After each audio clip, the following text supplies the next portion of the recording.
be one?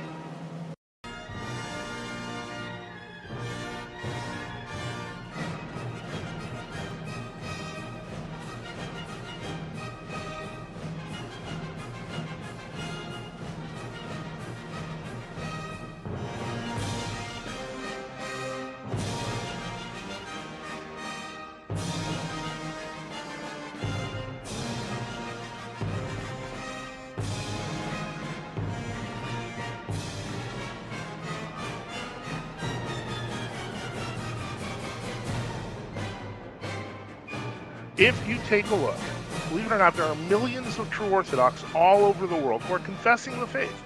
They're teaching the Orthodox faith you thought you learned. So for 90% of you listening to this podcast, you didn't know who I was, but you did believe in the 7 councils, right?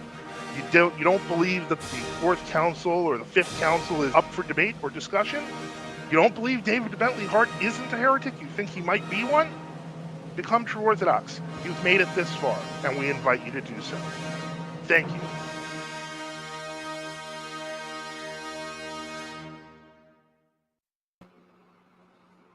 Okay, I'm almost getting better at that. Good evening, everyone. Through the prayers of Holy Fathers, Lord Jesus Christ, our God, have mercy on us and save us. Amen. Okay, I'm trying to answer things in chat while I am doing this, and it is not going well. I am not a good multitasker. Let me think here. I know I'm forgetting something. Hold on. I have a lot of people talk about the keyboard, and people are probably wondering what exactly is okay. A lot of people are kind of wondering what exactly is kind of going on with different things, and I'm dealing with. Hold on.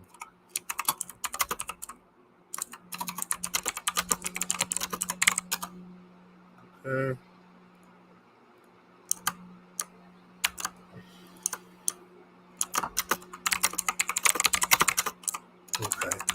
Sorry about that, everyone. Okay, so what is this stream about? Well, basically, I am trying, since this is kind of becoming my full-time thing, to do more work on getting the message of Orthodoxy out. Obviously, I've hit many different snags. Thank God, today, finally, after a month, the car is home. It has not gotten inspected yet, so hopefully a traffic cop doesn't see this, but I have an appointment for that tomorrow. So God willing, the major part of the nightmare that has gone on with the vehicle is over. The car is running great. Thank God. So I am very pleased. I want to thank everyone who assisted and everyone who helped. These are tricky times. I had not really expected things to go, oh, okay, we have Benedicite. How's it going? Benedicite. Hello, can you hear me? Yes, I So can what? hear you. So what are you reviewing, Father Joseph? Well, not doing a review today. Oh. This is going to be a live chat stream. I am leaving it kind of open, but I'm double checking to make sure that I have the right mic on because often I don't. And so let me see if the audio improves. That's really loud. Okay, how's that? This is better. What you had originally is better. Oh, okay. This is fine. This is fine. This is fine. Okay. All right. So then we're out of that. And so, yeah, I was going to start talking about some things. One thing I did mention, I mentioned in the Discord, which is that one of the things that I mentioned from yesterday's review, I had advertised the book, but I'm looking for ways that people can help the channel while getting something in return. So if you haven't bought the book and you're thinking about the book, use the link that's on it now because that now has my Amazon affiliate link. So I will get a small commission if you decide you want to buy the ebook. Okay, thank you for that. Yeah. Thank you for that. Okay, we hear you loud and clear. Thank you for that. South Padre Tony. Okay. So yeah, that's great. If you could do that, Wasna, really appreciate it. And so, yeah, we're starting to build something, and I'm starting to create some things there's going to be some exciting stuff happening in the next couple of weeks. So hopefully you'll be able to see and experience some of the things that we're doing. But yeah, we've got to keep pressing forward. Okay, right now the main thing that I've noticed, and this was a minor thing, but it kind of freaked me out. I had seen a Twitter user a couple of weeks ago refer to Orthodoxy as the religion of the future, and that seems to have caught on with a number of people. And I don't understand how. It just tells me a number of people have either lost their minds or haven't read the book. But that is it's weird because it's mostly, obviously, people in the ecumenists thinking that. Okay, here we go. We got our first interesting question. What are your thoughts on the holy fire? Is getting the fire an affirmation of a bishop's orthodoxy since Armenians will not get it? Is the patriarch actually receiving the fire? Okay, first off, I will say this. We don't have an official position on the holy fire. There is no official position on the holy fire. I don't think anyone actually has one. It's a miracle. Second off, if your reason, there are literally true Orthodox who go on pilgrimages throughout different jurisdictions to Jerusalem for the holy fire. I would think that God would have mercy on the people in Jerusalem who are present. I don't think that one's there is as an affirmation of the patriarch. I would say it's an affirmation of orthodoxy, and those people are trying to maintain orthodoxy. So, I mean, for me, I have no problem with believing in the holy fire. Remember that there were true Orthodox in communion with Jerusalem even 20 years ago. But if you want to go, well, this proves George Tenet's cousin is obviously a valid patriarch, and Patriarch Bartholomew, that must be completely valid. I think that's a really mentally ill way to go about things. And what I mean by that is that it's not well if you see people who are doing horrible things in the name of orthodoxy, and then you're looking for excuses to stay with them. Why do you want to stay with them? It doesn't make any sense. Like, I can understand if you're like maybe a priest or something and you know your salary depends on it. Okay, I get that. But like lay people, like it doesn't make any sense. Is Elder Paisius that valuable to you? I mean, most of the stuff he writes is pretty much in the Desert Fathers anyway. Like almost every Adventite elder who has ever written on the subject of asceticism or the Jesus Prayer. None of these are new ideas. The difference is you're picking people to side with who also bless heresy. And that is, I think that's the best way of putting this. Apostasy is the religion of the future. This is absolutely true.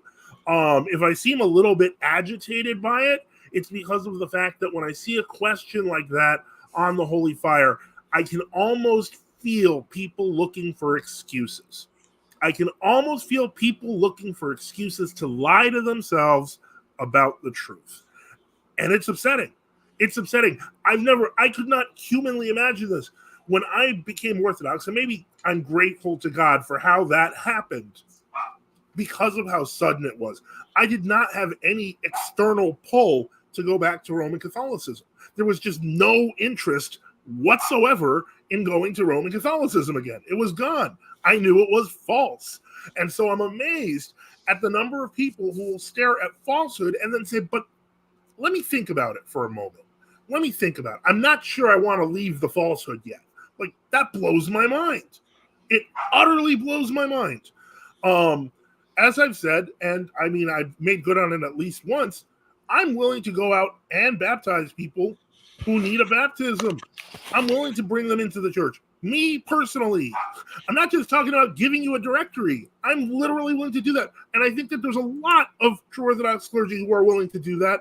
I'm pretty sure Bishop Enoch's willing to do that. The whole point is, if we're willing to go that far to help, why do you want to stay with people who want to stay in heresy? I don't understand. I mean, I'm going to keep asking this question because it's perplexing to me. Not even upsetting. I mean, I feel bad that so many people want to go to hell, but I mean, I'm literally confused. So today's a live stream. basically it's open season. Take your best shot. I hope that wasn't the best shot. But yeah, this is kind of where we are here. I see the come at me, bro, is still there. Yeah. Why do you want to stay with clergy that are toiling to have your soul destroyed? It doesn't make sense. It doesn't make sense. And they're destroying their own souls. That's what also doesn't make sense. Like, this is not rocket science here. When we have it was just yesterday, there was a stream. Hold on, I'll put it up. Hold on. Father, are you under Hakna? No, I'm not. Although I will say, as much as I have a problem with the name worshiping, so on and so forth, that really needs to be fixed. Frankly, if you're under Hakna, you're still way better off than being under, the ecumenical patriarchate or any lunacy like that, especially now that, let me see here. Hold on. It's probably a degree of bad in that case. Yeah. Hold on, I just have to respond here. I think it should be noted that when the Crusaders took Jerusalem, the Crusader Patriarch did in fact receive the Holy Fire. But that has never been taken by Orthodoxy to imply that we accepted the Crusader Patriarch for the first year or two as the legitimate Patriarch of Jerusalem. Yeah. There's a book written about the history of the Holy Fire with all the different accounts, and I have it, and I cannot remember the name of it. Somebody in the chat might. It was recommended to me by Father Romaric, who is a French Orthodox. Was it the one that was done by the Center for Traditionalist Orthodox Studies? No, I don't think so. Okay. I don't think so. But in the book, they also mentioned there was this period in like the 1380s or 1420s in which the Ethiopian Monophysites briefly controlled the Holy Sepulchre, and they got the Holy Fire. But they did. And so the question is, why would that happen? Well, I think in the case of the Armenians, remember they bribed the Ottoman Sultan, and they did a lot of like underhanded, dirty things. It wasn't just they won out in some debate or somebody left or what have you, and they took over. Because remember, the Holy Sepulchre, they have this situation where if you move a ladder in one part of the church complex, you can lose your rights suddenly. That's. But anyway, point is that just because somebody claims to be the patriarch and they supposedly, maybe they do. I'm not saying they don't, but let's say they receive the Holy Fire. That is not an indication that they are themselves Orthodox bishop. Because I would not accept the Crusader Patriarch in 1100 as. Yeah, obviously, yeah. So. But this was referred to today. Not just I got this both in the Discord chat and in an email. Also, and I'm not quite sure about this, but I have read accounts that the liquefaction of the blood of Saint Januarius the martyr has been happening since the 500s.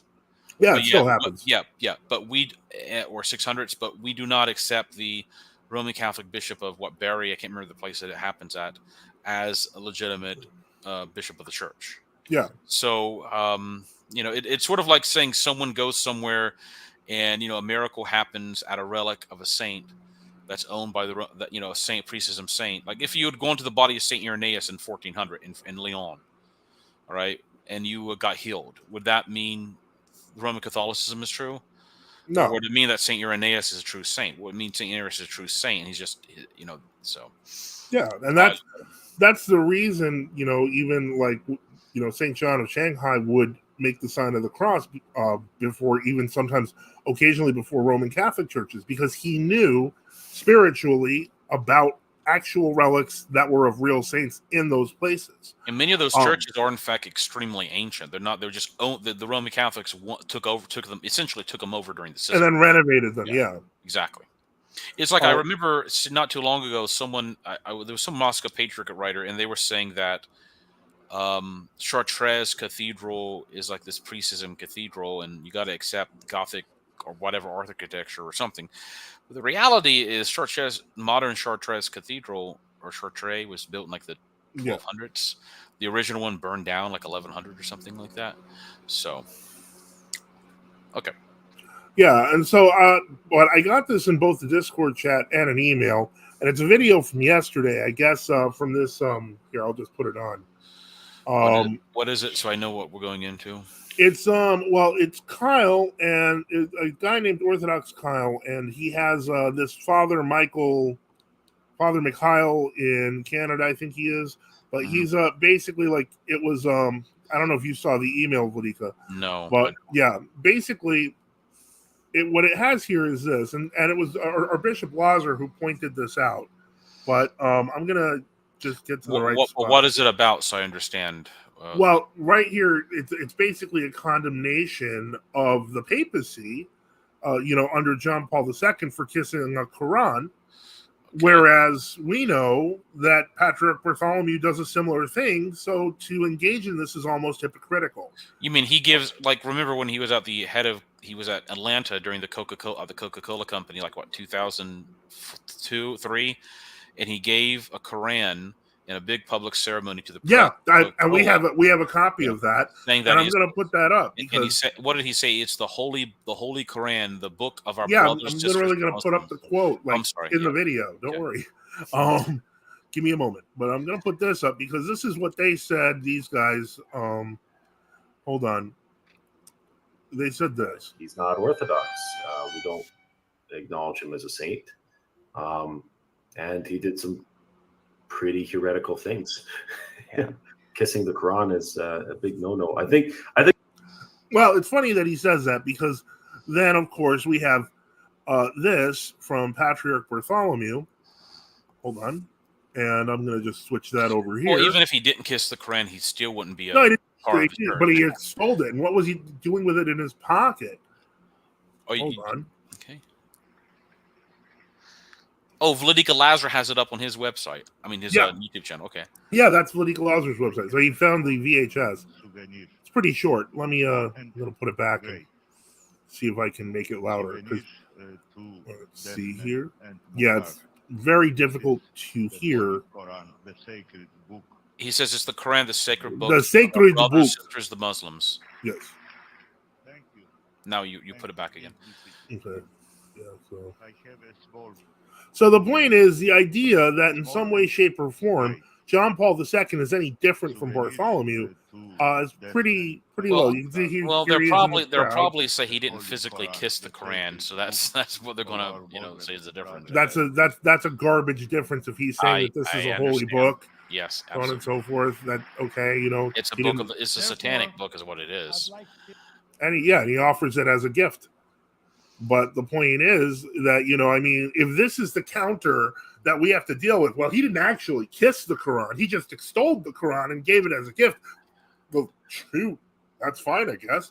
Well, I'm not saying it's fine. I'm just saying I know. I'm right, but I'm saying I want to make clear how cruddy that defense is. I want to make clear that if a person is saying that, they are already psychologically compromising themselves. It's sort of like saying the Antiochians give communion to Syro-Jacobites, and they do limited concelebration, but they don't do full concelebration. Yeah, is it really point. That it's by that time by the time we've gotten to limited concelebration, it's already a little bit too late to be worrying about everything else. So. Yeah, and it's ridiculous. Because now it's really an intercommunion thing. I mean, I hate to say, I spoke to him, the office site guy, a couple of weeks ago. Very nice guy. I guess he called with interest because of the shows that we do. And one of the things that he told me is that this kind of bothers him because of the fact that he doesn't know, without even getting into the issue of Chalcedon, because he obviously had his own reasons for Chalcedon, that. Yep. Chalcedon, okay. He had his own reasons for that. But the whole point was that he was getting two different messages from two different Antiochian priests. One of them was saying, of course you can come here and completely receive communion, so on and so forth. And the other one was saying you need to be received. And we're the confusing ones?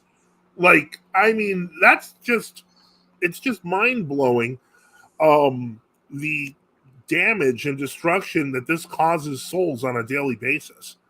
What we have to get out of our heads is the idea that the Antiochian or MP or EP hierarchy care about people whose lives and psyches and souls are being destroyed.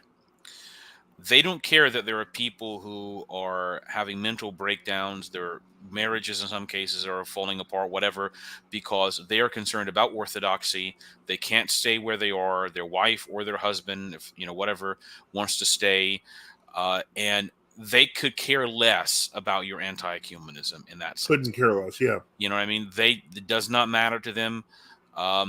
They would, in many cases, they just think you're worried about a bunch of nonsense. They don't think it's a big deal. Now, they may start to think it's more of a big deal, especially now in Syria, as true orthodoxy begins to make inroads there. Because now there are, now with what's his name about Lebanon. Yeah, but they're probably going to go through the same phase. But again, I think it's like you try to talk to any of the Greek archdiocese bishops in America, OCA bishops. They don't want to hear it. As soon as you start talking about anti-ecumenism, they're not going to want to deal with you. They're actually, and they're not going to want. They're going to think you're a potential schismatic. That's how they're going to think about it. Yeah. All right. And there you can write all the dissertations to them, have all the conversations, assuming they'll even talk to you, and it's not going to change. The policy will not change. It is their policy. Even if one of them privately admitted that everything you said is technically accurate, they're still not going to do anything because they know they don't want to risk losing their position, angering the patriarch, whatever, et cetera, et cetera. Yeah, so they just aren't going to do it. In that sense, I think it is. These are lost cause jurisdictions, if you know what I mean. Yeah, the boat has already sailed. They're right? Basically it's basically dealing with uniates almost at this point. So now this question, okay, I guess after the last question with the holy fire, well, this one's not going to rile me up a little. What is the history of the filioque in the West? What did it mean pre and post schism? Was it prevalent as people say? That is what I would call probably. I call that a loaded question. I will not go into a history of the filioque in the West. There is something called Google. If you're talking about the fact that there were many interpolations, you can go to Bishop Enoch's Gab. You can go to the traditional Western. I don't know if the traditional Western Orthodoxy blog spot is still up. I think it's still up. Yeah. The point is that many of these interpolations, you can go to NFTU. Many of these interpolations have been documented. Many of them we've already covered them. And so when I see you ask something like, can I get a history of the question that divided the Roman Catholic and Orthodox churches for, over 1,000 years ago, then yeah, I mean, it feels a little disingenuous, if I'm being honest. It looks like we're looking for gotchas, and I don't waste my time with gotchas. Okay. Sometimes them not wanting to leave World Orthodoxy comes down to not wanting to leave the social club. Absolutely true. Just to finish up here, I will reiterate, if this was a good faith question, please go to Bishop Enoch's Gab and search for filioque. Please go to traditionalwesternorthodoxy.blogspot.com, search for filioque. Please read this book, The Rise and Fall of the Papacy. Watch my review. Click on the Amazon link and purchase it, and you'll be supporting the channel. But don't expect me to give a history lesson on something that is probably one of the most documented religious disputes in history. Okay, hello, happy Friday. Dios te bendiga, Chino. Thank you. Que Dios te bendiga. Okay. And thank you very much. So, yeah, if I seem a little bit testy, it's because of the fact that it's getting more and more obvious. And I think most of us that are listening probably agree there that at this point it's getting obvious. You can find just what was it last week? It was last month. I put up an article on NFTU that came from Orthodox Traditionalist blog, where they had the was it Nestorians? I think it was Nestorians doing a service in the middle of the Serbian Patriarchal Cathedral with representatives of the Serbian Patriarchate. I mean, how much more obvious does it have to get for you? Well, one thing I could say, Georgia or something. So one thing I would say is any argument that's a fighting from within argument, which some of these seem to be coming from, you have to argue why couldn't someone claim to be a uniate believing in Orthodoxy but fighting from within in Rome? Yep, that's the same attitude. It's the exact same attitude. You can find plenty of RC people who will say they agree with Orthodoxy but they don't leave Roman Catholicism. Well, yeah, I understand that, and I understand that you don't have to apologize. It's just that those are two very loaded questions that we do often hear. So this is part of the reason why I jumped like I did. Frankly, Well, the big discussions and the ecumenism is trying to say things like we already know, like, oh well, filioque had already come into some places before the schism, right? ergo Yeah, no we communion know was that. We broken. know the Yeah, argument. we know where that leads, but it always ignores the context. Like it was overblown in many cases. I mean, there just to give 30 seconds real quick. I've been able to document that there are like liturgical manuscripts in the West, even in the 12th century, in places that still didn't even have the filioque in it. Yeah, Right? There were even German monasteries and things. So when you this is always the question when you analyze these issues. You always have to take into what was the context. I mean, people today have a greater deal of responsibility in many ways than they did in the 11th or 10th century because we have 1,000 years of 2020 hindsight. And all of the heresies that ecumenism is promoting have in fact been condemned for centuries. 1,000 years, more. All right, from Monophysitism, Nestorianism, the Filioquism, etc. And that's a little bit different than trying to say, well, what did St. Augustine really mean? Assuming he Yeah. really wrote that. All of these questions ultimately are intended to produce one result, and I don't mean you specifically, a YouTube channel, but the intended result is always to say the World Orthodox Church's situation is not that bad. That's the only goal. The only goal is to pretend it's not that bad and to say, oh, this has always happened. The next question, of course, could be about Eustratius Argenti, the book by Callistus Ware, where, of course, these things were happening and they were punished for it, but they don't tell you they were punished for it, so they can imply, oh, this was always happening with the Roman Catholics. Such deceptive and evil forms of argument should not only be condemned, they should not be entertained. Now, I'm not saying that on you, a YouTube channel. I'm just saying that these questions, that if somebody gave them to you, that's the place they may be coming from. I particularly like the case where I remember Callistus Ware in his book, The Orthodox Church, originally Timothy Ware. Yeah. And he said, oh, there were such good relations that the Athonite monk, that there was a Jesuit school set up on Mount Athos. They had missed the point where when the Athonite monks found out about it, they basically demanded that it leave. Yeah. And the Ottoman Sultan make them leave. And the original reason it was set up was, I guess, the Jesuits basically were Byzantine Rite Jesuits, sort of pretending that they were Orthodox. Yep. So you could get away, and the Jesuits and others had a policy, the Roman Catholic Church, in many ways of sort of pretending this, and they would intentionally tell Orthodox that we signed a union. A lot of this was done through lies. Yeah. Well, and then all that needs to happen is an Athonite hieromonk or a bishop comes to that Greek island and he said, "What is going on here?" And then a lot of things happened. All right. Yep. And especially part of the problem was that when the Venetians control all these islands and they essentially forced the Orthodox in many of the islands into a union. All right. That's essentially what happened. And then it was, so. Well, and I mean, look at again, a more recent case. Like a more recent case is Father Lev Gillette. I mean, I hate bringing this up because people don't want to hear it, but that's like a lot of people assumed he was a Uniate agent because of the fact that he was a convert to Byzantine Catholicism, and suddenly he's writing all these ecumenist pamphlets, and they're pushing him forward as a representative of Orthodoxy. The point is, the Jesuits did this same thing in China when they tried to allow the Chinese emperor to retain 3 of his wives. And then, I didn't know that one. Oh yeah, the whole Chinese rights controversy where they said, "Oh, the emperor's like, I have 1,000 wives," and the Jesuits like, "Well, we'll negotiate with the Pope, and you can keep 3 of them." And then but they didn't tell the Pope about it. And then eventually it was anyway.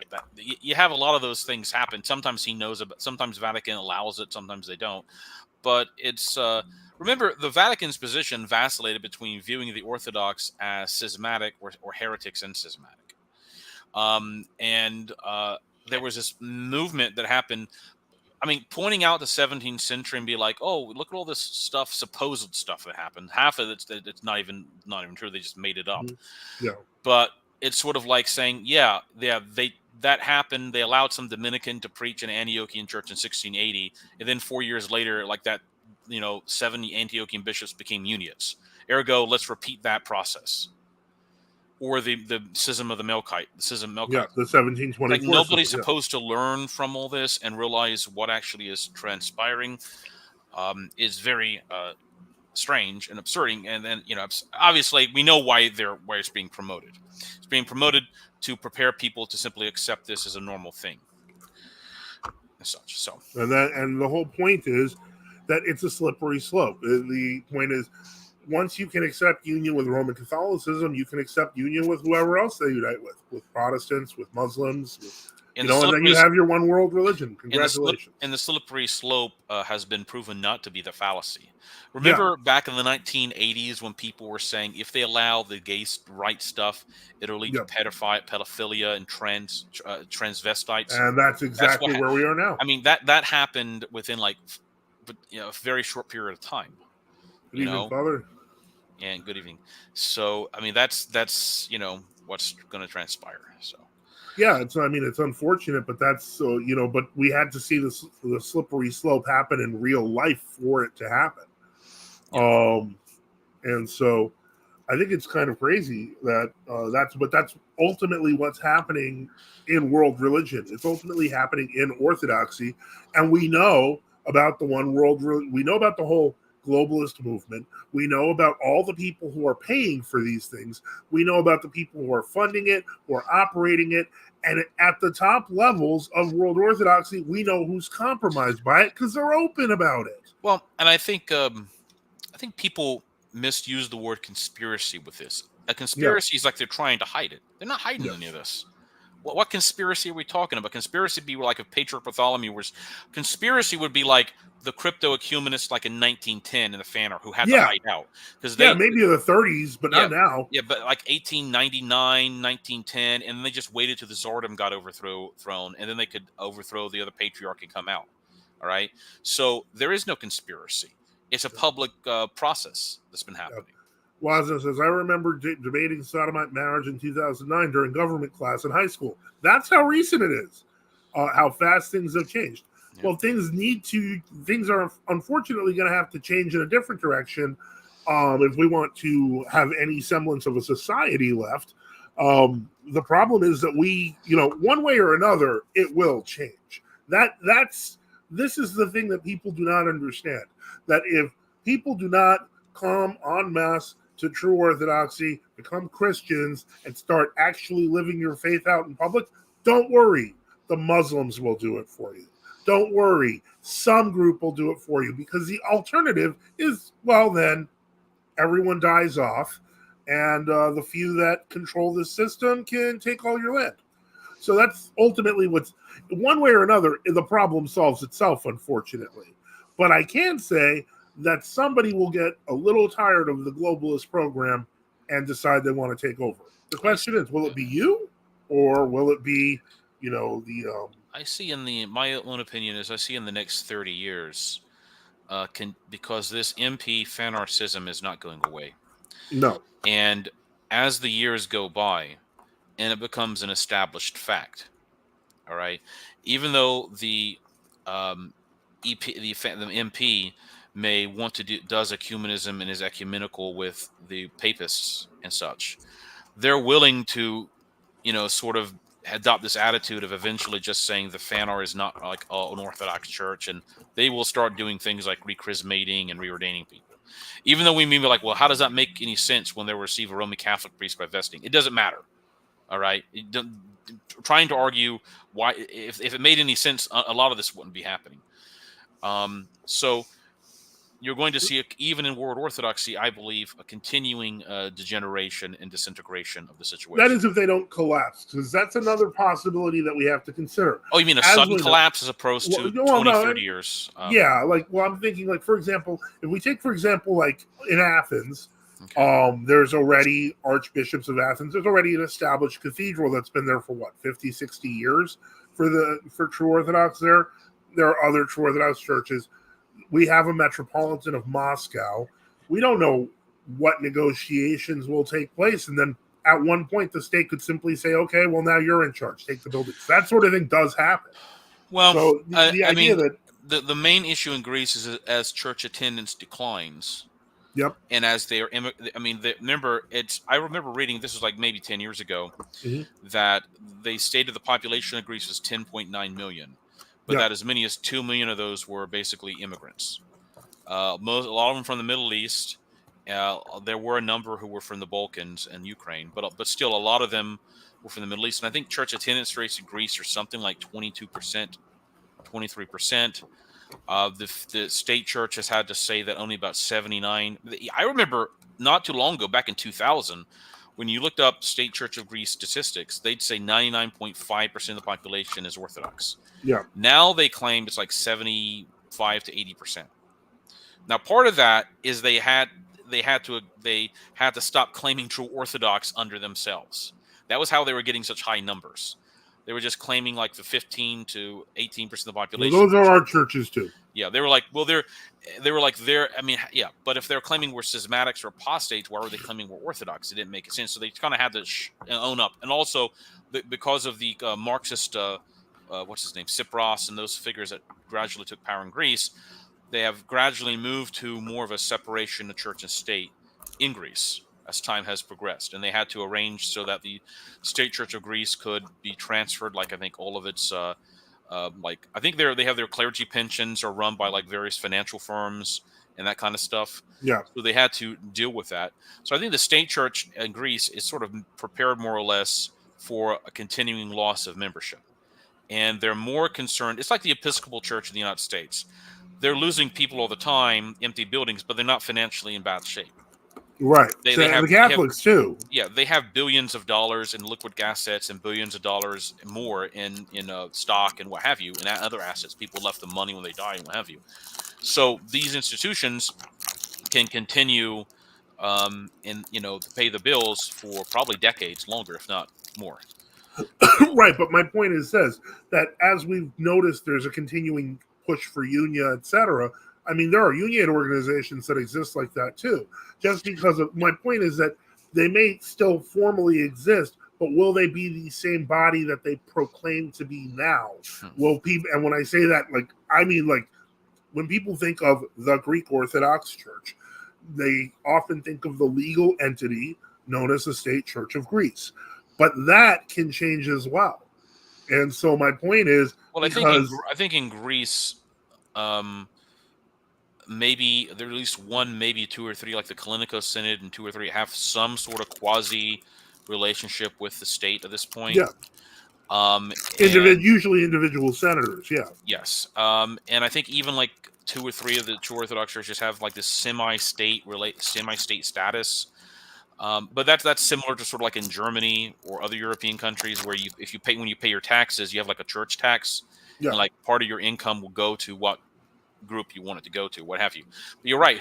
What's gonna happen as people continue to lose people? Are they going to be able to maintain the buildings? I think financially they can, but Well, look at for example, like even the Roman Catholic Church in America today. They have to can't continue- financially maintain a lot of those buildings. I mean, there are churches right, in Chicago, Buffalo. I mean, up here, our Father Paisius, before he died, he used to follow because he knew people who would say there was like in Buffalo, New York, there was something like 40 old churches that they were selling them off like rent. Yep. They just because they were having to pay tax. Because the government was like, if you're not going to use them, you're going to have to pay taxes on it. All right, Yep.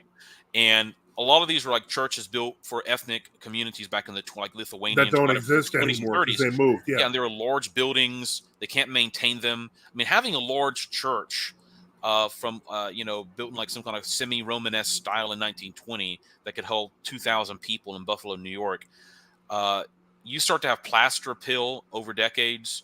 Chunks of the ceiling can start to fall off. Especially if it's a lot of rain. I mean, anybody, you a homeowner, right, Father Joseph? Yeah. If you just left your house for 10 years and didn't use it, you would come back and there would be problems. Huge right? problems. Absolutely. Exactly. Especially with, living in areas where there's a lot of rain, snow, sudden heat, sudden cold. So it's the same thing with these other areas.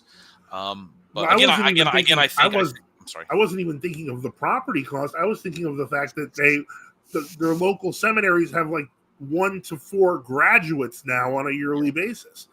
That's not going to be enough to sustain the number of churches that they physically have. So not only do you have the problem of the empty churches that they can't use, you don't even have priests to put in the churches. That's the level of collapse that, I hate to say it, but Roman Catholicism is in right now. And you have to be in serious denial. Yeah. But then again, because the model is so different, they're so obsessed with the papacy. Remember, and we spoke about this probably a few broadcasts ago. It wasn't it was only like 25 years ago where the Greek Archdiocese claimed they had like 4 million people in the United States. Yep. You go on their official numbers now, even their wiki page is like 45,000 members. Yep. What happened to those 3 or 4 million? I mean, I remember hearing one time 6 million, but it was, let's say 3 million. Let's cut it in half. Yeah, what happened Hellenoscope reported on that. It was like 90% attrition.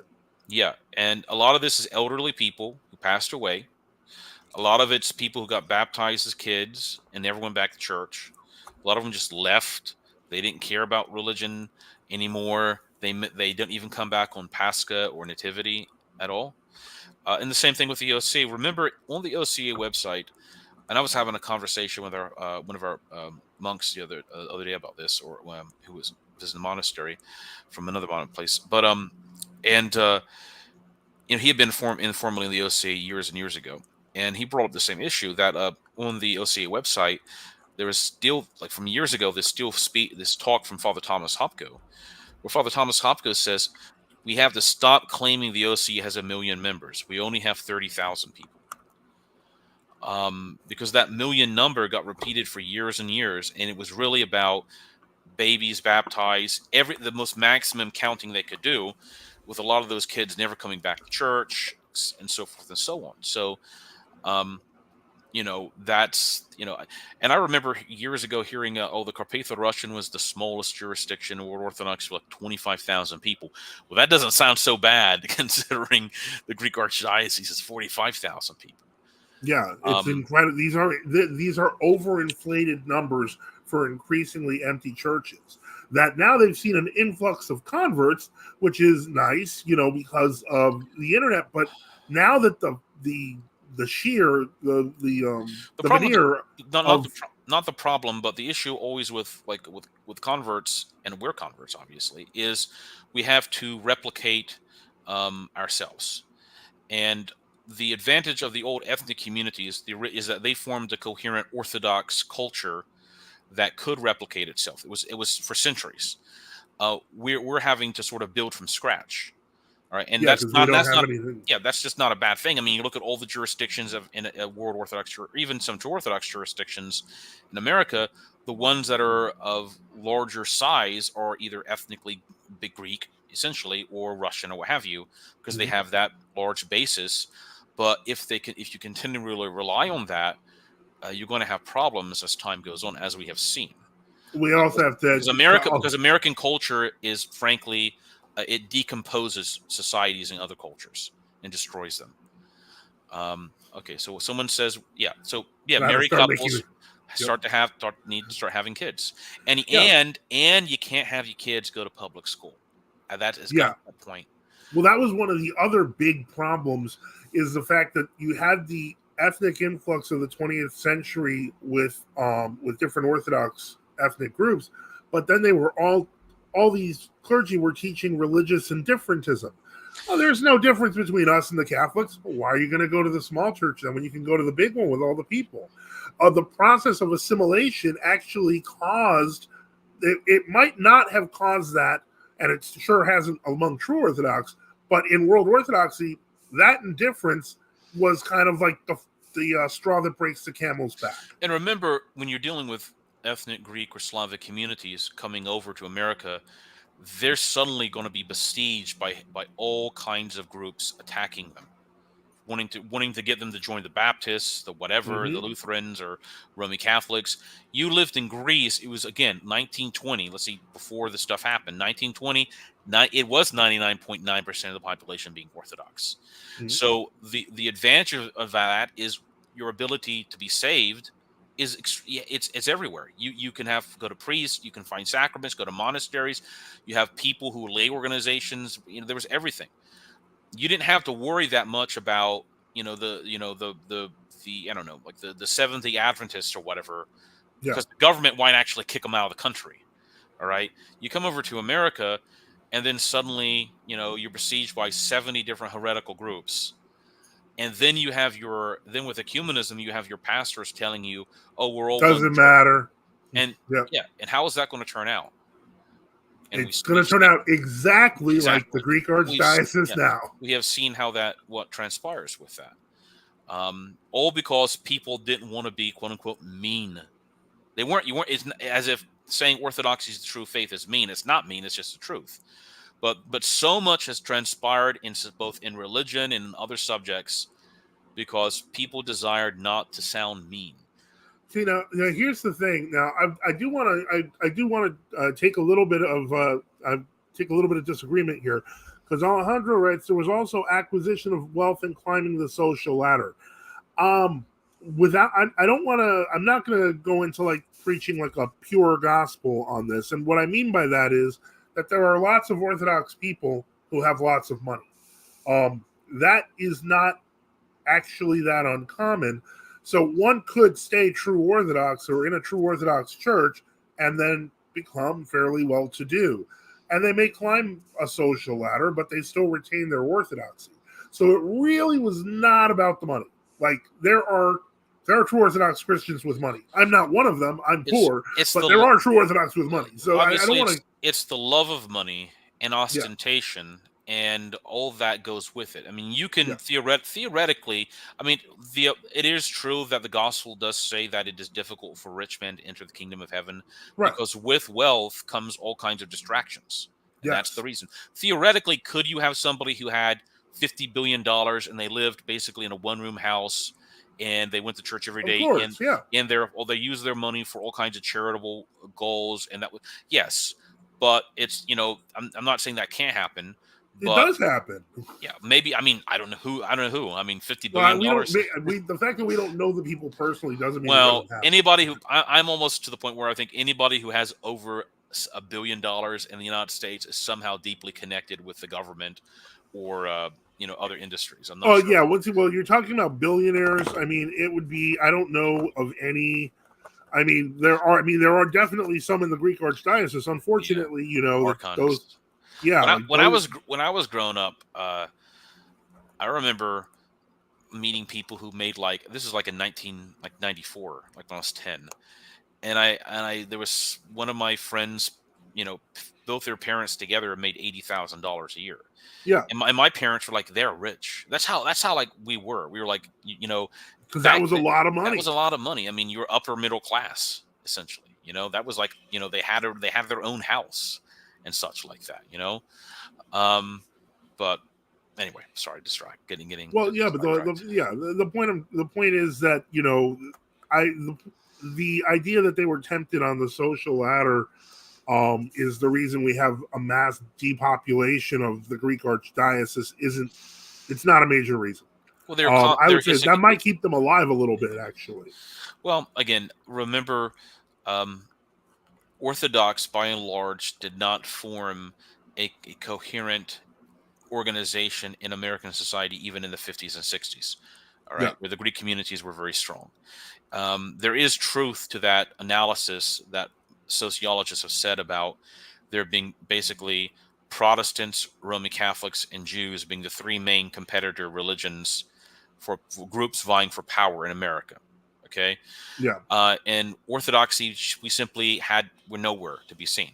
I mean, and climbing the social ladder ultimately meant, I think what is true is this: climbing the social ladder meant allying with one of these groups, and that in that sense, you could decompose your society via the ecumenism.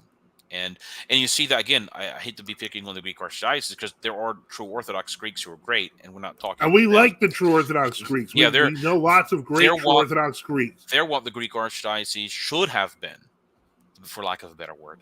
Yeah. What you see the Greek Archdiocese is just specifically terrible hierarchically. Yes. They're just And Awful. what you see is this prevalent attitude where even their chief hierarch in America goes to a pro-life a rally, and then he talks about how he's for women. He believes women should have the legal right to have abortions. Well, I mean, it's what just blows my one mind, what an terrible thing after the insult! other. Yeah, that was that was not accidental. No, he did That on was a purpose. slap in the face. And that's a horrible, twisted way. But these are, you have the his second in command going to Hindu temples. The point is that I can totally see why 90% of the Greek Archdiocese has gone now. And a lot of them have joined the True Orthodox. So don't be fooled. Well, The remember Greek also, churches are huge here. I've Vladika John and others. They knew people who, in the early '70s, when people were leaving the Roman Catholic Church after Vatican II, after the Novus Ordo, Right. small percentage of those people, like him and others, became Orthodox. They start, there is got to be a true church. It's somewhere, and we got to find it. That was their attitude. Okay. Well, guess what? There were a lot of people who got so disenchanted with everything, the clown masses and whatever, and whatever, the older girls, they just left the Roman Catholic Church and never went back anywhere. So they just gave up entirely. Yeah. And don't discount the idea that not only you have a lot of people joining to Orthodoxy, but you have a lot of these people just gave up religion entirely. Yep. They were so because all they saw was basically what the priest preaching about, feel good topics from the Greek Archdiocese pulpit. They saw pure hypocrisy. Exactly. So that was the end. That was the end of that. They had already been poisoned by not allowing to have monasteries. The Ephraimite monasteries were highly regulated and controlled, so they essentially could do little to nothing for what good they were doing, which wasn't much. So it ate itself alive. Yep. It's like they sort of poured acid on their. They sort of jumped in a bath of acid. I don't know, whatever way to think about it, and destroyed themselves. But again, a slower process. This is my thinking. A slower process like that is gradually happening in Eastern European countries. All right, and certainly in Russia, where I'm sure you're aware, Father Joseph, there are Moscow Patriarchate cathedrals in like different dioceses in the countryside in Russia, where it's like the bishop and like 20 people at most. Yeah, right? Some of them they're not packed. A lot of them are not packed. And it's the bishop with 4 or 5 priests and their wives and their kids. All right. And because everyone sees the cathedrals in maybe Moscow for some feast, and they think that's normative across Russia. And that unfortunately is not the case whatsoever, So I think even church attendance. I've read conflicting things on this. I've read sources that said church attendance, like in 1990, was actually higher than it is now. That's probably true, because you had a lot of older people who were still alive. Mm-hmm. And remember, after the Soviet Union collapsed, there was this mass attempt for people to go to church. Actually, church jumped to like 50% at one point. That's also when they started registering churches, and that's how ROAC grew. Yes, because the Free Russian Church actually was competing with the MP in the registration process of churches, and so that's why they have so many old churches. As I recall, there was maybe Father Daniel Siosiev or whoever had said that, like, the 90s was the lost generation, because you had literally tens of millions of people coming to the MP churches looking for answers. And the Moscow Patriarchate priests, by and large, and their bishops didn't know what to tell them. They said, 15-minute catechism, then get baptized. Then they don't really understand things. Yep. They're not really prepared to, because you can have cases where you preach to somebody, they repent, some extraordinary case, they get baptized and chrismated, but then you got to really decide, mentor them after that. All right. Yeah. You just can't just say, you can't just like be okay, here you go. Yeah. It doesn't work like that. Yeah. People need guidance. And that ended as a disaster. Mommy writes, I know I entertained these thoughts when I was disillusioned with world orthodoxy, but I did spend almost 15 years or so as an atheist, so I knew I didn't want to go back to that empty life. Well, thank God. Thank God that, you were able to get past that, because a lot of people, as we mentioned, gave up. A lot of people in America. There was a saying I heard years and years ago, that for people like converts, people looking at different, like, watch the true church, watch the true Christian religion, orthodoxy is sort of the last train to the last stop to nowhere. Yep. Like if you get destroyed there, like you're disillusioned there, it's like where do you go from there? Yep. And that that's why as Orthodox Christians, Orthodox, we have to make sure that people have somewhere to go. They don't go back like this. Thankfully, this man didn't, but don't go back to being an atheist or agnostic, because Right. this stuff I've seen on Gab and on X about, oh, they're going to come up with like a Manichaean or Marcion religion. That's nonsense. That's never going to take off. You cannot create a religion and not really believe in it and hope to use it as a cynical Benny Jesuit, Frank Herbert Dune cynical way of controlling people. That's not how things actually work in real life. Right. And religions that are built like that almost disintegrate almost immediately. All right. Yeah. And I should add, Especially this day and age. yeah, no, I mean, I have often viewed our synod as the last train to nowhere, because really there's no place left to go, in my opinion. Yeah. Because we still want to preserve the Orthodox faith. Yes. So that's kind of the attitude that I take, and that's part of the reason why I've had people, they've brought up our jurisdiction. One person was like, he said, I saw it was in response to one of the debates, and he said, he's part of one of the least credible true Orthodox jurisdictions. And I was like, that's a plus. Like, I mean, if we're the worst and we can pretty credibly answer, your apostate religion, then, really, that's a good thing, where, that just means you have a much bigger fruit stand than you thought. But in any case, I'm actually very proud of what we have accomplished and what we do accomplish through Christ, because there's so much more that not only can we do, that we, God willing, will do. And it's, for me, this is a time of kind of what's the word? Great enthusiasm for the future. Assuming that there isn't the apocalypse. Well, there's two options. One, the apocalypse happens with the Which Antichrist. is we get judgment. Yeah. Yes. The other is things just continue to go along and just get worse in a different way. Or they get better in other ways. Yes, that's also possible. But be prepared for a lot for many years of more. That's my point. I think, again, like you said, world orthodoxy is basically disintegrating. Is it going to be a slow disintegration or a sudden, just gigantic explosion in over a period of 6 weeks, or 6 months? We'll never know. But what we do know is that we're already building, yes. And that's what we need to do. Keep building. And so then, what was yesterday's house church eventually becomes, the next generation's parish. This is just the way things have always worked.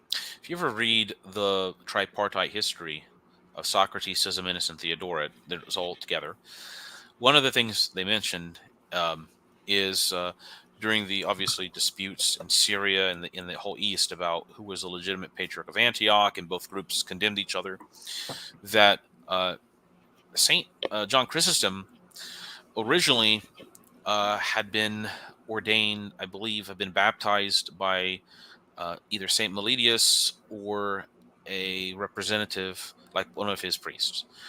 And then I believe Saint Meletius had ordained Saint John Chrysostom a deacon. But then, of course, as happens in these cases, Saint Chrysostom was sort of pulled aside, and people badmouthed Saint Meletius to him.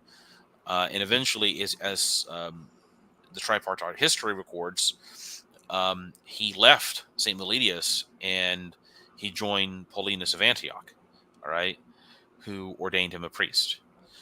Now, because Paulinus and his people were saying they were the strictest of they were the real true Orthodox, you might say. All right, that was how. Yeah. And then eventually, after a few years, Saint John Chrysostom is no longer with him. He went back to Meletius's, Saint Meletius's people, and you can see in his writings thereafter, he never had a very positive opinion of the people he had been with. it's sort of like two competing true Orthodox jurisdictions. All right, the Meletians were sort of like the quote unquote Florinites of their day, and the Paulinians were like the Matthewites. And his experience in this one, the Paulinians, which was basically they badmouthed every single other true Orthodox that were fighting the Arians. All right, and St. John Chrysostom never liked that, and he never went back to them after that, after a few years, because eventually what happens is you're going to be pushed into a box, and it's going to be some crazy thing like the Curacites or something, and they're going to say that, or Gregor Colorado. Yeah. Not, I mean, everyone else is yeah. false. Now, thankfully, the Paulinians never got that bad, but there were segments of them that were like that. Yes. Later broke, like Luciferus of Cagliari and others that were sort of like the Gregor Colorado of their day and such. But obviously they were never historically taken as representatives of the main struggle against the Arian heresy as such. So, obviously, if people say, well, the things like this have always, it's not world orthodoxy isn't the norm. It's unfortunately during times of heresy, there is in fact a breakdown between different communions of bishops. Yeah. It doesn't all the horrible things that people think about us, they don't realize are things that have traditionally happened. Well, what will happen is if certain groups feel it's to their advantage to talk about this when they're wanting to make an agreement with some other synod, they'll be like, well, there were times in which true Orthodox were. Right. Then suddenly everything they claimed about, we made this up, they just ignoring our points, then it suddenly becomes a valid point when it's useful to them. And that's sort of why we've seen it a few times. We've seen that numerous times for and that's fine, because in the end, everyone has to deal with it. I mean, I hate to say this, but you can see this even in its early stages with people who are who runs the Akakiite Synod now? The not Akakiite, the Artemiite Synod now. I don't even know. But the point is, Kosovo guy, the Kosovo. Yeah, I don't know. I don't remember. But the whole point is, they're gonna have to deal with us eventually. They don't realize it. They think they're holding on to this amazing fighting from within point, but nobody recognizes them, so they're not fighting from within. They're basically taking the exact position as the synonym resistance, and they look at us as a bunch of schismatics. Okay, well, we'll see you in 30 years then, and let's see what you think then. So it's cyclical. Alexander Brown asks, can either of you speak to the connection between Pelagianism and Nestorianism? I was reading an article today that gave some evidence the two heresies were linked. It seems they're both roaring back today in new forms along with a neo-Origenism. Well, it's just Origenism. So, if you read St. John Cassian's work against Nestorius, he does talk about this. In the East, Nestorianism was called Caelestianism because Caelestis or Caelestis was the disciple of Pelagius in the East. St. Augustine also talks about, and I had to find it. I thought I did an article about it one time, but he talks about how there was something like the Nestorian heresy being like this Christological heresy being promoted by the Pelagians in France in like the 415. So in fact, that's why you have like a condemnation of Nestorianism before it was even called Nestorianism, like in 415, 418 in France. All right, and I think maybe part of the idea, if I can get it straight in my head, was that the Pelagians obviously didn't believe in original sin. The original Pelagian position was that Adam would die naturally. That death was not physical death or even spiritual death or whatever were natural. He would view.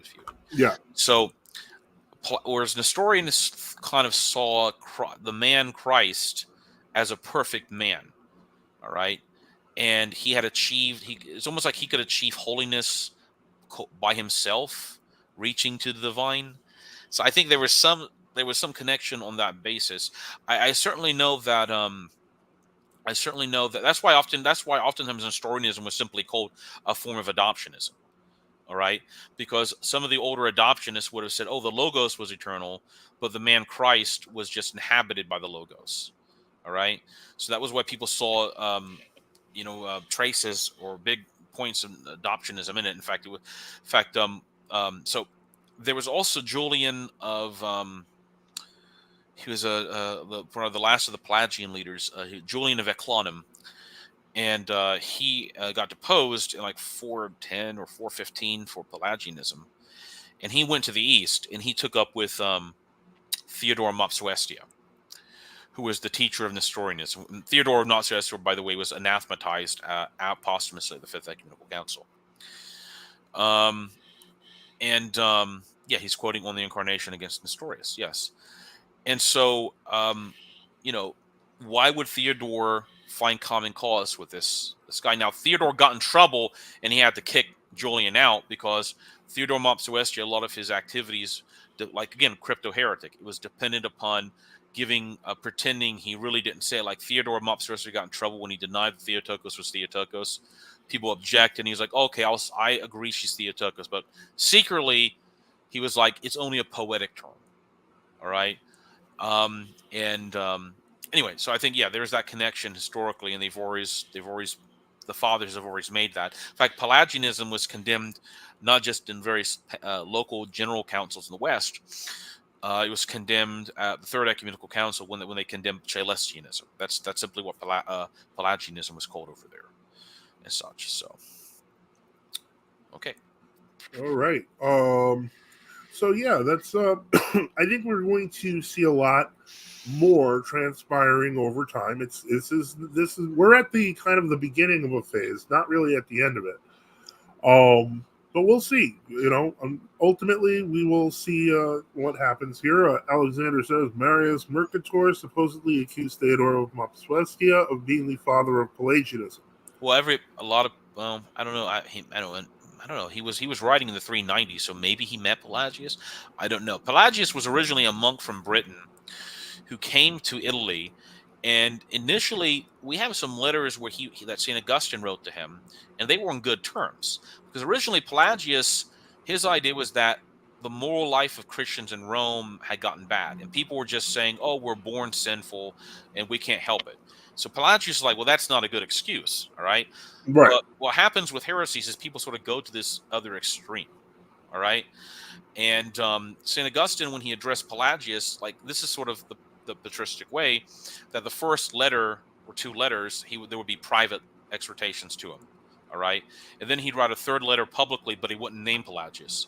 But then after it was evident, as St. Paul says, a man who's a heretic, after exhortations, you have to publicly confront. That's why I don't like this attitude of people attacking somebody, not naming who they are. Especially because the father's position was that if it's a public issue and you've already privately exhorted them, then you have to warn other people to what's transpiring and such. So, okay. Well, yeah. So that was an interesting question there, or the ideas that Pelagius picked up on. Yeah. All right. So, let me think here. So, as I mentioned, I'm going to bring this up at the beginning of the show. We have we have a new monk at the that's for going on. I'm sure people want to hear about that. Father Raphael. Yes, he was layman Tobias. He was formerly a member of the OCA in the Continuing Anglicans. Our Bishop Lazar and others have been talking to him for some time, and we finally convinced he was finally ready to join us. So we took him in, and we baptized him. And because he'd already had some sort, even though it was not part of Orthodoxy, obviously, but he still wanted to be a monk, he was given monastic tonsure after that. And he's in like Nova Scotia or something, correct? Yes, I believe so. Halifax. And he's going to be working as best he can with Bishop Lazar and us and such. So, I mean, it's easy that we're sort of making contacts with people through this medium and others. And ironically, one of the ways people find out about us is when people attack us. And like, are they really that bad? And then they talk to us and like, no, this does not seem. I mean, that's sort of the irony, where when people used to pretend we didn't exist, it was actually in many ways an uphill battle. All right. Yeah, it's much better now that they hate us. Exactly. It's how God works mysteriously, right? Through through those types of things. We're, hopefully there will be some people coming in August to get baptized. One man in particular, and people are driving 4 or 5 hours, you can build things. Driving, making a drive to the monastery, to the abbey here, that's a 4 or 5 hour drive. Um, and staying for a few days or whatever, and is it doable on a few times a year? So you just have to build slowly, continue to build. So that's all we can do, really. But yeah, we are seeing more and more. We're seeing more people. We have listed our priest in Colombia on our website, and so we do have that. And we have basically, we're seeing more people. It turns out we have a bishop in Colombia. Our sister synod has a bishop in Colombia. But we're going to keep going. That's all we can do, is just keep on trying to spread the message of Orthodoxy. Yeah, and if in particular, concerning our one of our important points is that if you like Western Rite Orthodoxy, and you're against ecumenism, and you're against modernism, we're basically the only place you can go. Yeah, I mean, literally the only that you can't underestimate that. That's the people like we're taking in now. That's the issue, Yeah. right? There's nobody can really replicate what we do, because they don't want to, and secondly, if they try, they often won't know what they're doing anyway. But even worse, they really don't want to, which is helpful for us. Yeah. In fact, that's in fact a very beneficial thing. And people might think, oh, is that reverse psychology? They're trying to get no, actually, it's not. I don't. The last time ROCOR tried to do this stuff, the actual ROCOR, it was they couldn't handle it. They didn't know what they were doing. And Lyakov, after St. John died, they couldn't handle them, and Lyakov had his own problems, whatever. So many people look at like ROCOR decision in 78 about, Western Rite introduced after the schism, which is what they're talking about, was not acceptable. But I think that was in fact providential, even if there were people in it who wanted it for some negative reason. Because if ROCOR had allowed some sort of controlled Western Rite back in the 80s, and I know Father James DeShane was part of them, and they, whatever, but it was essentially not much. It was one guy or two guys hiding out, right? But if they had allowed that, what would have happened is they would have simply gone along with everything too, and it would have detracted from our work in the main. And thankfully that didn't happen. And so when ROCOR did embrace the post-schism ROCOR, did embrace the Western Rite, it was like this obvious disaster, because obviously they had no idea what they're doing.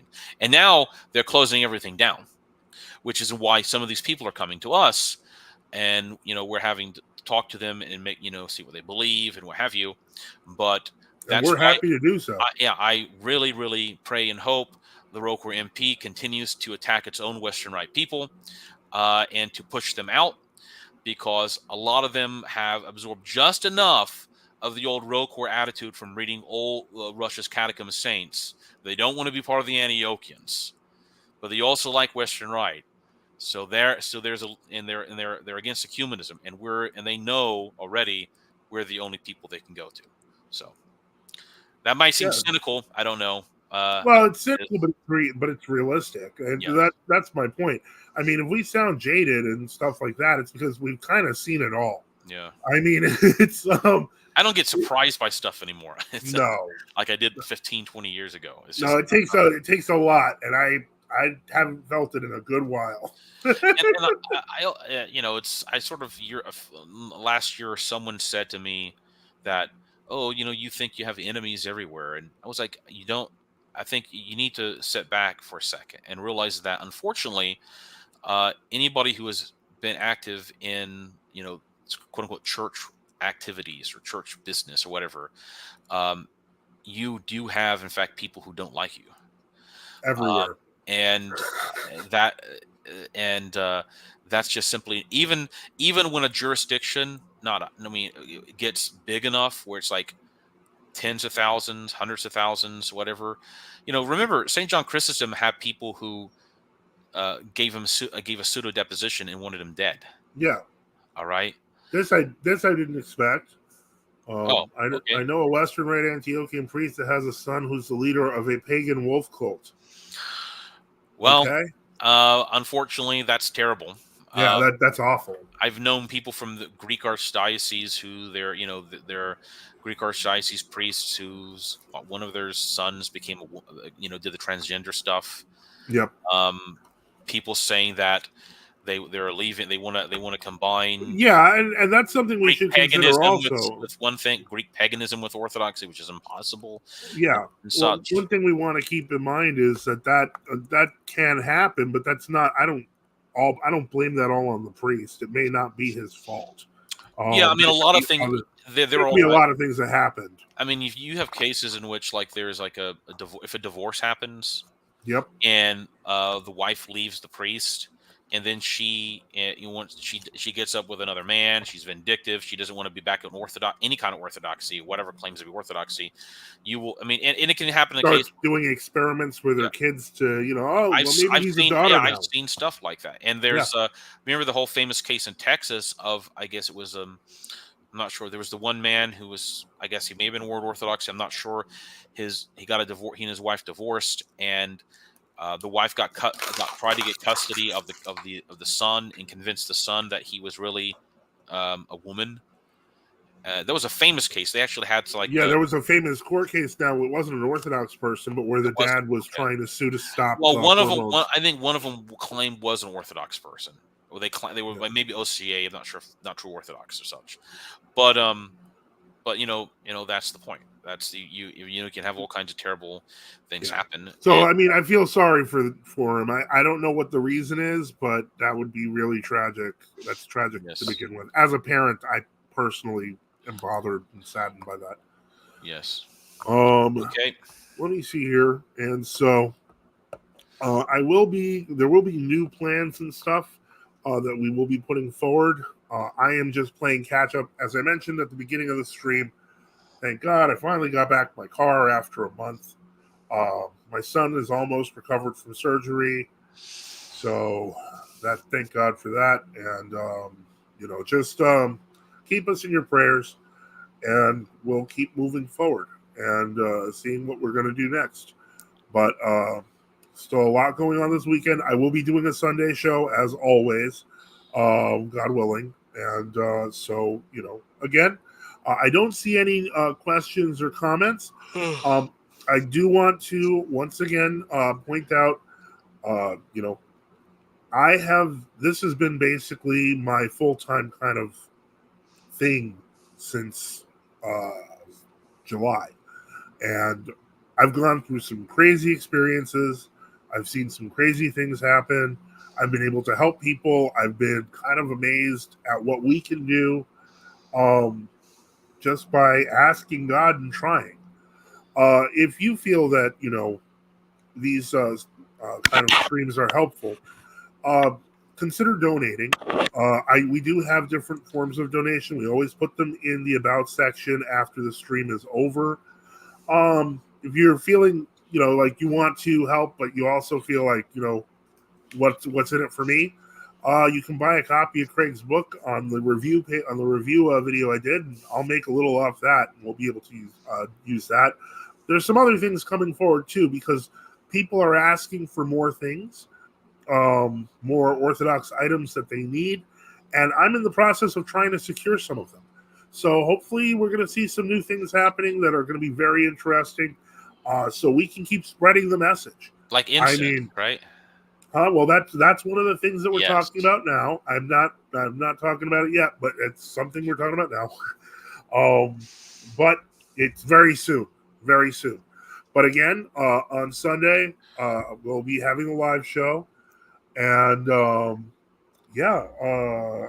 just so I understand, is for you to make incense? I know you don't want to talk too much about it, but right. is that for a home church, home industry, back of a better word? Is it a financially a viable thing for someone to do? I mean, or do you need to have? I mean, how much do you have to make? I guess. Well, as much as possible. No, okay.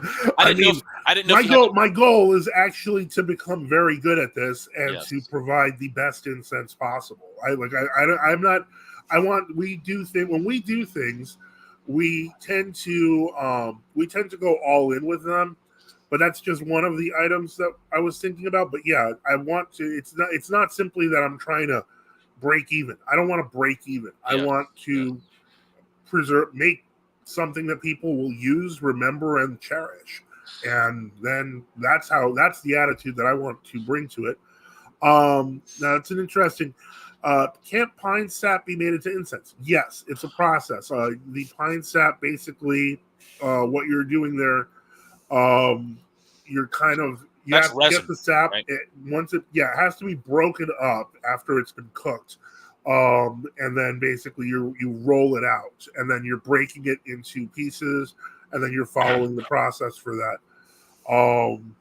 Yeah, well, thank you, Orthodox Wazna. I hope that. Also, I hope it, I'd like yeah. to make an appeal on a little bit different subject.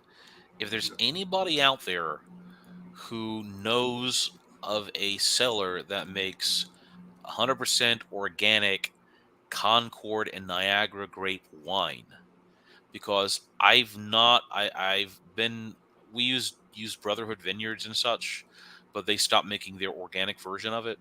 So if anybody knows about any of that, I've not been able to find anybody who makes that same blend of using Concord and Niagara grapes. So if anybody knows about that, please send it. So it has to be Concord and Niagara. Well, that's the kind of wine we've used at the Abbey for like 50 years is basically that time, which is using it as such. So I've tried to buy 100% Concord grape juice with no additives and trying to turn it into wine, but I've not been too successful with the process so far. So anyway, okay, I was just throwing that out there. I didn't want to drag things out too long. So No, it's not. It's just that, again, I'm going to try to focus on each thing one at a time the best I can.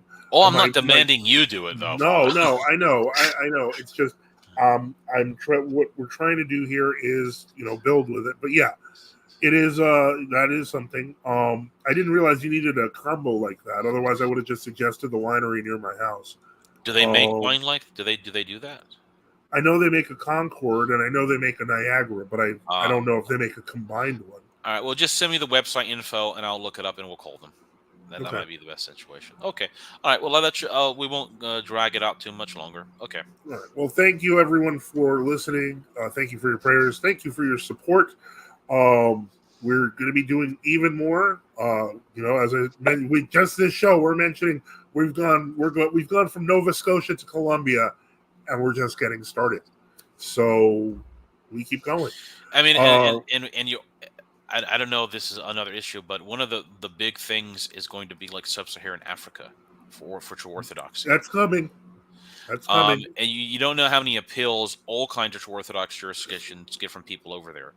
The main problem is how do you determine who's real, who's genuine, who's not? How do you deal with that? The only way to do it is to show up. That's what it's going to come down to. And unfortunately, you're going to have to. And I've been burned on this issue with stuff in the Third War before, but you're always going to have to make the church is there to provide people with baptism.